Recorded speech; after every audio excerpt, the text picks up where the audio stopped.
Ladies and gentlemen, you are watching our special continuous coverage of Prime Minister Narendra Modi's visit to China, one after 7 years, extremely crucial as far as the relationship between the two countries is concerned.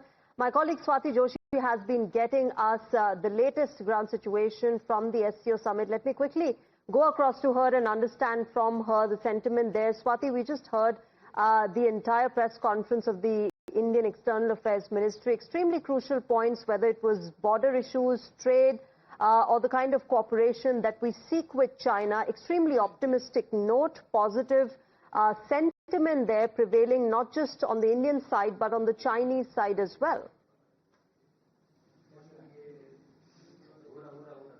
Absolutely. You know, what we heard in the opening statements by Prime Minister Narendra Modi and the Chinese President Xi Jinping was pretty much what was spoken about during the press conference. Like you said, there are some key issues that were discussed. Border issue is one of them. On the issue of border, the Prime Minister made it absolutely clear that, maintaining peace and tranquility in the border areas is like an insurance policy for the bilateral ties. Apart from that, the issue of terrorism was also raised. The Prime Minister raised the issue of cross-border terrorism on priority. That's what the Foreign Secretary said during the press conference, and that the Prime Minister sought support from China, highlighting how terrorism impacts both China and India. And in fact, that support was extended from the Chinese side to fight the issue of terrorism jointly. A question was also raised on whether or not the issue of Trump tariff tyranny was raised during the press conference.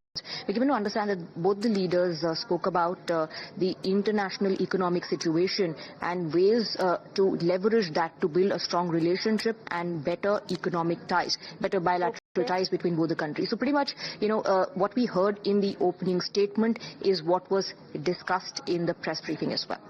All right, Swati, thanks very much for joining us at the moment. Of course, we'll keep touching base with Swati as that crucial SCO summit gets underway. Remember, tomorrow is that big crucial meeting that is going to be happening between Indian Prime Minister Narendra Modi as well as Russian President Vladimir Putin. Of course, we'll keep getting you more from there. Right now, viewers, of course, it's time for a short break, but we will keep getting you the latest from China.